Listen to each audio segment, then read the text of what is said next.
Sobre cultura. Como já vimos no primeiro bimestre, assim que nos encontramos, nós trabalhamos em sociologia, socialização.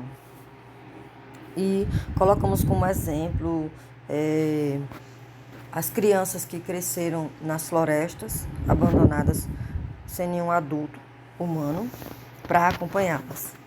Nós tivemos o exemplo das irmãs Amala e Kamala na Índia, e a gente contou a história completa de Kaspar Hauser, que também passou por isso, né? Chegou até após a adolescência sem ser socializado. A socialização é um processo que se dá desde a infância, desde o nascimento, e que vai até o fim da nossa vida. Enquanto nós estivermos em contato com outras pessoas, nós estamos sempre aprendendo e ensinando e construindo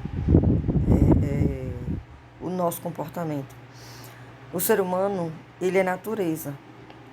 Nós somos animais racionais. Mas o ser humano também é cultura, já que nós produzimos muito a partir do nosso comportamento, a partir da nossa linguagem, da nossa inteligência abstrata, da nossa forma de nos comunicar, de nos vestir. A natureza nos dá as características genéticas e fenotípicas, ou seja, as características físicas, mas o contato social é que nos dá a conduta, as qualidades e as virtudes. Ou seja, todas as qualidades comportamentais são construídas a partir do contato social. Ninguém nasce pronto, torna-se ao contato social. Então, quando a criança cresce com os adultos ao redor, ela aprende com esses adultos, ela é orientada por eles, ela aprende a linguagem, ela aprende a se comportar. E esse comportamento, ele é orientado. Como nós colocamos em sala de aula, nossa cultura tem um diferencial de outras. A cultura brasileira, nós temos uma mistura muito grande. Mas nós podemos colocar exemplos específicos, como mulheres em países cuja cultura principal é muçulmana, elas têm o comportamento, o hábito, inclusive, dependendo do país, há uma lei que coloca isso, que impõe isso, de se cobrir, de cobrir o cabelo. Isso é construído, isso é um comportamento que é orientado. As mulheres não se rebelam contra esse comportamento, já que ele é estrutural, ele está dentro do costume, dos hábitos. A pessoa é induzida a esse comportamento desde a infância, é orientada desde a infância, que nem percebe que não é dela, que ela a adquiriu a partir da socialização. O que é então ser humano? Como constrói a sua existência? Em que processo se constrói? O ser humano é um ser social, é um ser que se constrói a si mesmo a partir do contato com o outro. Aprende a fazer, a se comportar, a falar, a agir com o outro, seja imitando ou reagindo ao outro. Quem estuda, a ciência que estuda, investiga e compara os tipos biológicos, as culturas diversas e os comportamentos humanos de diferentes civilizações é a antropologia. Então, é a antropologia que é responsável por fazer essa análise desses comportamentos e comparar entre as culturas. Há um hábito comum do ser humano, não que seja correto, mas há um hábito comum de comparação. Nós, quando assistimos ou compreendemos ou recebemos a informação de uma cultura diferente da nossa, nós não nos colocamos no lugar dela. Nós criticamos essa outra cultura a partir da nossa. Essa visão a gente chama de etnocentrismo. E nós temos essa visão quase sempre. Dificilmente nós não colocamos esse olhar a partir da nossa cultura, a partir dos nossos valores, quando cada cultura tem a sua importância e sua história de construção. A linguagem. A linguagem humana, ela é construída a partir do pensamento, né? O pensamento abstrato, que é uma capacidade humana. O que nos diferencia dos animais está relacionado com o sinal de inteligência que nos permitiu transformar a natureza, criando a cultura. Então, a natureza, não só aquilo que nós vemos, que visualizamos, mas a natureza em nós é mudada a partir dessa nossa compreensão desse mundo.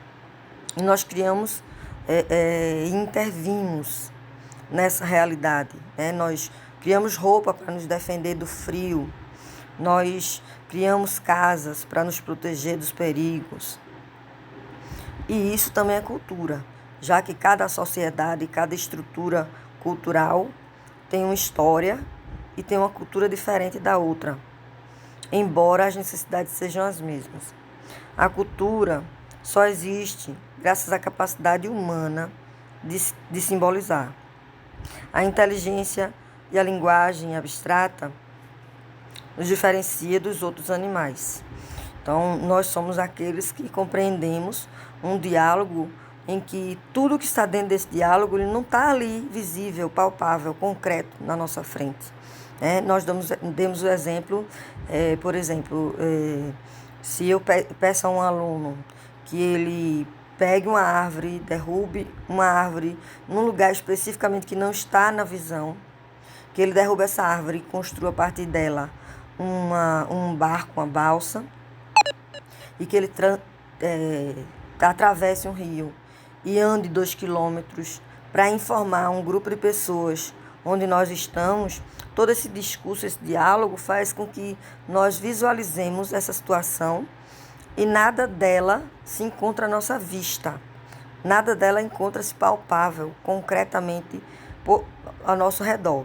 Então, isso é característica da nossa inteligência abstrata, né? Nós abstraímos tudo o que estamos falando aí nesse momento. Nós visualizamos.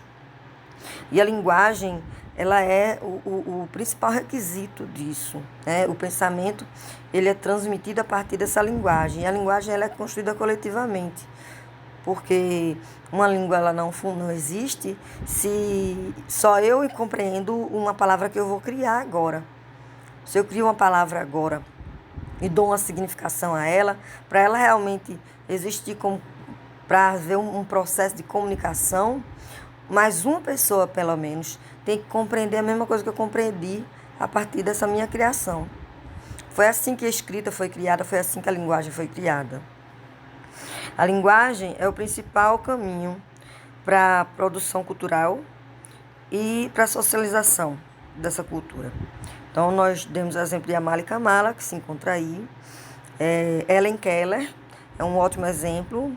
Ela foi uma jovem que nasceu cega e surda e que teve até os 7 anos uma infância só com a família, sem se comunicar, até que a família resolveu contratar uma professora para ensinar ela o básico, pelo menos, e o esforço dessa professora fez com que Helen Keller aprendesse as palavras, aprendesse a falar, mesmo sendo surda. E Helen Keller foi uma conferencista famosa e escritora de vários livros, né? E escreveu, inclusive, sobre a própria existência, sobre a própria dificuldade da linguagem. Foi uma mulher feminista no seu tempo. Ela nasceu em 1880, nos Estados Unidos. Antropólogos chegaram a ensinar uma chimpanzé chamada Washoe a linguagem de sinais, para mostrar como a comunicação ela é diferente entre os animais.